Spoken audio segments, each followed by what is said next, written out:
Sudanese army rebels RSF attack on Al-Fashir despite humanitarian truce. President El-Sisi receives Al-Burhan in Alamein, reaffirming support for Sudan. G7 foreign ministers support Israeli-Irani ceasefire and call for nuclear talks.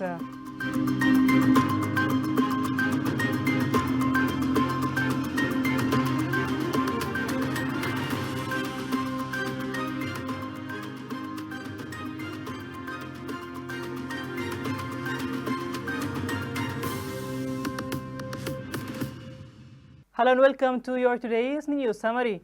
Egyptian President Abdel Fattah Al-Sisi welcomes Sudanese Chairman of the Sovereignty Council Abdel Fattah Al-Burhan in Al-Alamein, where they discussed strengthening bilateral relations, joint cooperation and developments in Sudan, including reconstruction and peace efforts. They also addressed regional issues in the Nile and the Horn of Africa. Al-Sisi reaffirmed Egypt's support for Sudan's unity and stability, while Al-Burhan praised Egypt's continued backing during Sudan's crisis. Separately, Al-Burhan met with Iraqi President Abdul Latif Jamal Rashid in Spain on the sideline of the International Conference on Financing for Development. The two leaders explored ways to boost bilateral cooperation across various fields. The Sudanese Army and Joint Force Rebel Arab Support Force RSF infiltration attempt from the southern axis of Al-Fashir on Monday. The attack was preceded by heavy shelling. The incident occurred despite a week-long humanitarian truce agreed to by the chairman of the Sovereignty Council, Al-Burhan, to support UN efforts and facilitate aid delivery, as requested by UN Secretary General Antonio Guterres. The Sudanese Ministry of Foreign Affairs condemned the recent terrorist bombing of STLS Church in Damascus, carried out by an ISIS member, which resulted in multiple casualties. The ministry expressed solidarity with the Syrian government and people, offering condolence to the victims' families and wishing the injured a speedy recovery. The 19th Infantry Division in Marawi announced it has successfully repelled the suicide drone attack launched by the Rapid Support Force targeting Marawi Air Base in North State. In an official statement, the division confirmed that the base remains fully secure with no casualties or damage reported. The Army emphasized a high level of readiness to confront any threats and reiterated its commitment to protecting vital facilities in the region. The General Direction of the Security Police announced that its special force have assumed control of the Soba Bridge, the final bridge to be placed under their protection. The move completes its implementation of the directive for the police to secure all bridges in Khartoum State. Major General Sufyan Abdul Wahab confirmed that the trained force will guard the bridge around the clock with full professionalism. The Khartoum Local Security Affairs Coordination Committee, chaired by Executive Director Abdul Munaim Al-Bashir, has achieved a preventive security plan to eliminate criminal hotspots near the local market north of Al-Hawa Street. Major General Mubarak Al-Zain, Director of the locality police, announced the formation of night patrols to address lawlessness and protect individuals and property in central and local market. The committee also approved the formation of a specialized body to classify looted and abandoned vehicles with the aim to returning them to their rightful owners through legal channels.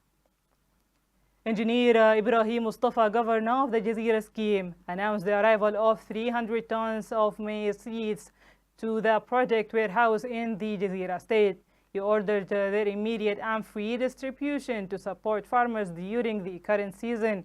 Citing the difficult circumstances they face, Mustafa thanked the chairman of the Sovereignty Council, the Prime Minister, and the Minister of Finance and Agriculture for facilitating the provision of the seeds. He also praised the private sector role in supporting the project. A second batch of 200 tons is expected to arrive within 2 days. The Karari Criminal Court on Tuesday sentenced defendant H.A.H. to death by hanging as a discretionary punishment in criminal case number 6346-2024. He was convicted under articles number 26, 50, 51, 186 of 1991 Sudanese Criminal Code, amended in 2020, for aiding rebel force enacting war against the state and committing crimes against humanity. The verdict was delivered in presence of the defense attorney, with prosecution led by Second Deputy Prosecutor Muwallana Abu Zaid Hussein. Israeli force killed at least 16 Palestinians early Tuesday at humanitarian relief points, including near the Nazaram corridor, with additional casualties reported in Rafah. The attack occurred near distribution sites operating by the Gaza Humanitarian Foundation, GHF, a joint Israeli-U.S. organization that has come under criticism of being death trap for Palestinians seeking aid. Since the GHF began operating in Gaza, nearly 600 Palestinians have been killed and over 4,000 injured by Israeli fire at or near the aid distribution sites. Foreign ministers of the Group G7 expressed support on Monday for the current ceasefire between Israel and Iran and urged a return to negotiation over Iran's nuclear program. In a joint statement, the ministries called for a comprehensive, verifiable and durable agreement to ensure Iran's nuclear activities remain peaceful. They noted that Iran and U.S. have been engaged in diplomatic talks since April to revive efforts toward a new deal. Tehran maintains that the nuclear program is for peaceful purposes, while Israeli and its ally remain concerned about the potential for Iran to develop nuclear weapons. This was your today's news by Sniper TV. Thank you for watching. Until we meet next time, goodbye.